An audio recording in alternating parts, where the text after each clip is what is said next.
Hello.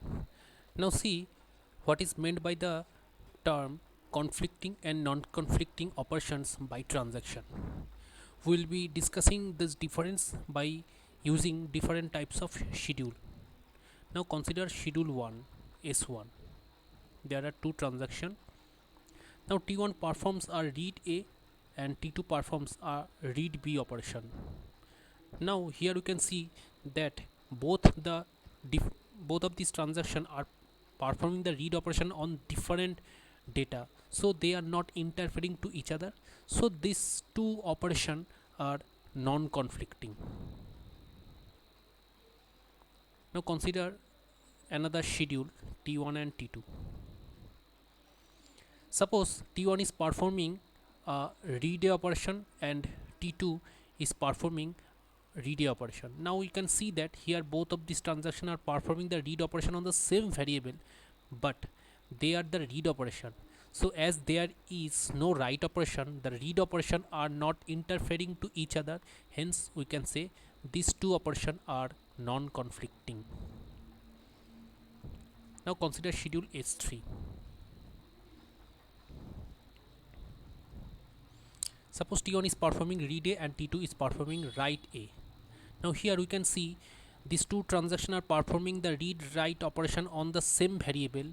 Now as one of the transaction is performing write A, so there is a interference among them, that is there is a dependency among them, so this is called the these two operations are called conflicting operation.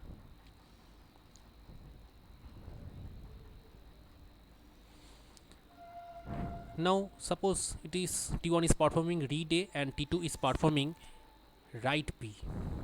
Now here we can see that both of these transactions are performing read write operation on different set of data items, so they are not interfering to each other, so it is non-conflicting operation.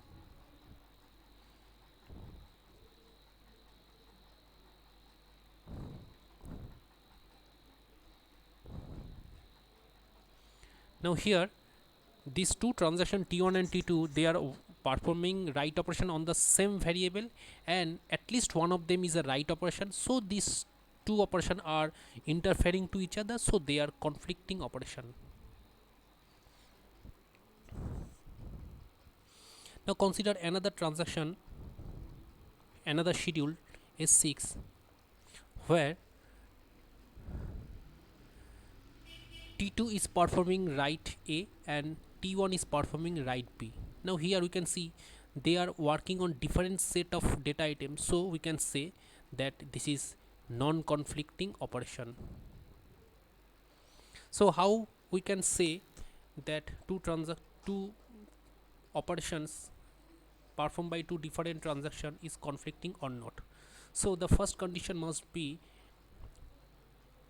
they must work on same variable, and second clause or the second condition must be at least one of the operation is right. If both of these conditions satisfied, then we can say that conflicting operation is there.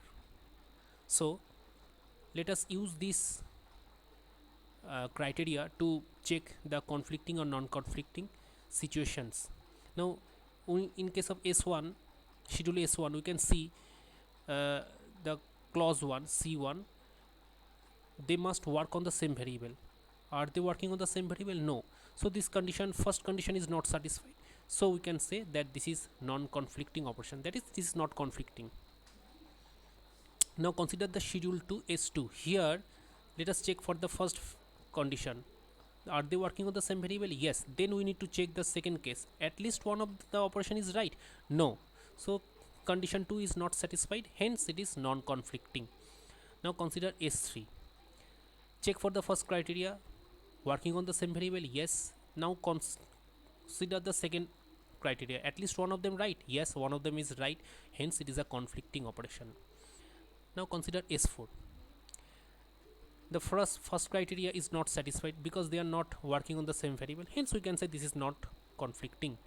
Now consider S5. Here the condition 1 is satisfied as they both of they working on the same variable and at least one of them is right, so this is a conflict operation. Now consider this S6.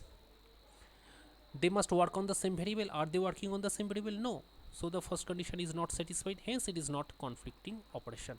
So these are the condition that can be used to identify whether the read write operation is conflicting or not. Thank you.